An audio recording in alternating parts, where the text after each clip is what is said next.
Ah, the 90s, Beanie Babies, flannel shirts, that noise dial-up modems used to make. And how about the best damn cult movies ever put to screen? It's pretty much impossible to talk about The Crow without mentioning the tragedy that surrounds it. I wish the rain would stop just once. Can't rain all the time.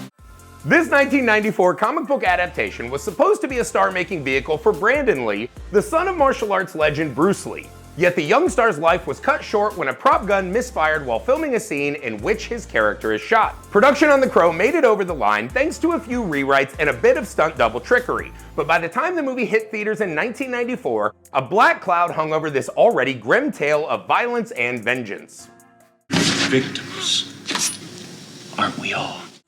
Because The Crow has become so closely associated with Lee's untimely death, it's easy to forget that the movie is actually pretty fantastic. Director Alex Proyas combines the dark shadows and misty alleys of a classic film noir with a kind of 90s era music video aesthetic, complete with fast cuts and needle drops.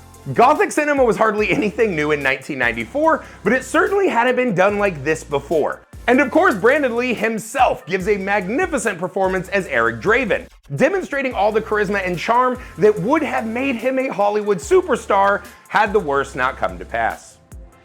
Here's a fun fact for you. Luc Besson originally started writing The Fifth Element when he was just 16 years old. You don't want to play it soft. You don't play it soft. You want to play it hard.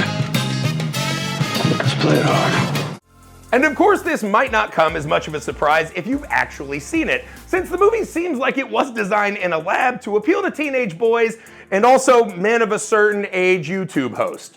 There's a little bit of everything here. Action, aliens, hot girls. The plot, which begins in 1914 Egypt and stretches to the 23rd century, centers on a mythic battle between good and evil. It weaves in all kinds of humans and extraterrestrials and ultimately tackles the contradiction between science and God. It's like Reddit made a movie. My favorite.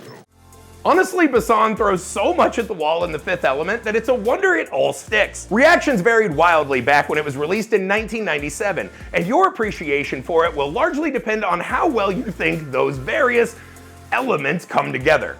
Yet its fan base remains just as passionate as it was back then, and when you see it, you might just understand why.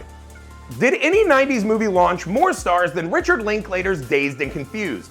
The cast list of this thing basically reads like an honor roll of actors who shot to stardom in the years to come. Ready? Deep breath. Joey Lauren Adams, Ben Affleck, Adam Goldberg, Mila Jovovich, Cole Hauser, Rory Cochrane, Nicky Katt, Jason London, Matthew McConaughey, Parker Posey, Anthony Rapp, Renee Zellweger.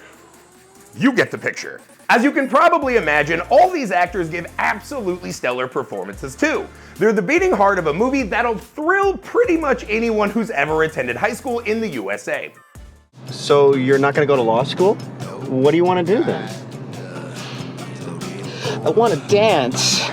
A sort of American Graffiti for Gen X, Dazed and Confused barely has a plot, let alone high stakes of any kind. Linklater understands that the first day of summer doesn't need any added drama because for teenagers, it's already the most important day of the year.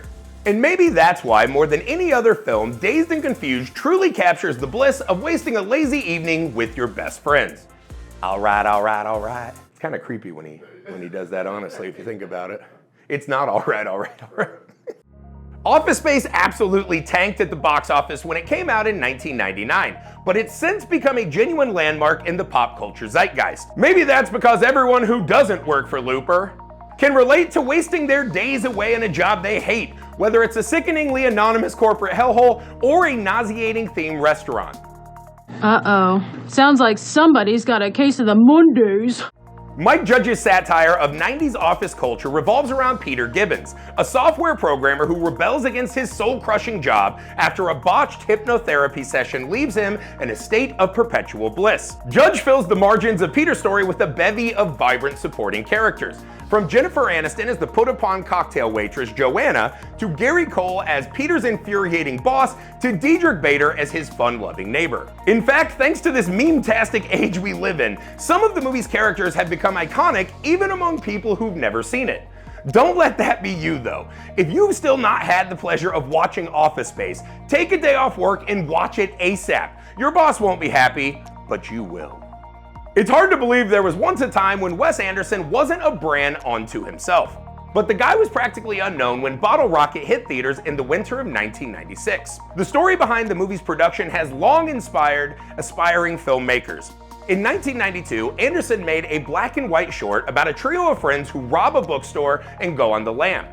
After premiering the short at the Sundance Film Festival, Anderson and the Wilson brothers convinced multiple Oscar and Emmy winner James L. Brooks to produce it as a feature.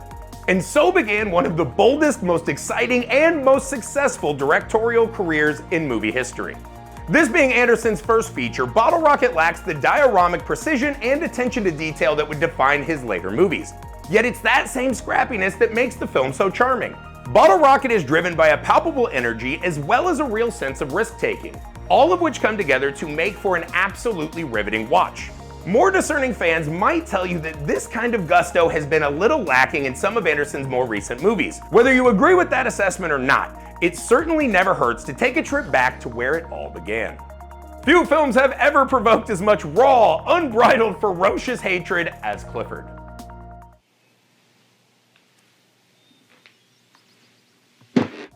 This Martin Short comedy was originally shot in 1990, but kept on the shelf for 4 years after Orion Pictures went bust. When it finally hit theaters in 1994, it received a straight-up nuclear response from critics. As Roger Ebert put it in his half-star review, Clifford is not bad on the acting, directing, or even writing levels. It fails on a deeper level still, the level of the underlying conception. Something about the material itself is profoundly not funny. 3 decades later, though, the influence of Clifford can still be found in the likes of Tim and Eric, I Think You Should Leave, and every other off-kilter, self-aware comedy of the 21st century. A 40-year-old Martin Short gives a truly committed performance as a little boy making life a living hell for his grouchy uncle. And while that premise might sound like a glorified SNL sketch, the truth is that Clifford is actually something of a cringe comedy masterpiece, even if the cringe sometimes outweighs the comedy. Many movie fans will remember 1996's The Cable Guy as a massive bomb that nearly ended Jim Carrey's career. But that legacy is a tad overblown. Reviews were more mixed than negative, and the film actually managed to just about break even. Still, this pitch-black comedy was seen as such a disappointment that when Liar Liar was released the following year, it was considered to be something of a comeback for Carrey. In many ways, the stench of failure has done wonders for the reputation of The Cable Guy, as new fans often feel like they're discovering an unsung classic that was unfairly maligned in its day. Directed by Ben Stiller, the film stars Carrey as Chip Douglas, a needy cable installer who turns psychotic when a customer rejects his offer of friendship. I just want to hang out. It's easy to understand why some audiences didn't love The Cable Guy, considering how bleak it gets in the back half. But this was an important stepping stone in Carrey's career, one that demonstrated how his lovable cartoonish persona could be twisted into something much more sinister. It's certainly a far cry from Ace Ventura. Few movie scenes capture the spirit of Gen X quite so well as Winona Ryder's My Sharona Dance and Reality Bites. Ben Stiller's feature directorial debut acted as a sort of mission statement for the slacker generation, centering on a group of 20-somethings who are dragged kicking and screaming into adulthood. Ryder stars as Lelena, a Houston-based aspiring filmmaker wasting away at a local access TV station. In her off hours, she's directing a documentary about her friends, Vicky, Sammy, and Troy. Romantically, she's torn between Troy and yuppie TV executive Michael, who promises to get her documentary on the air.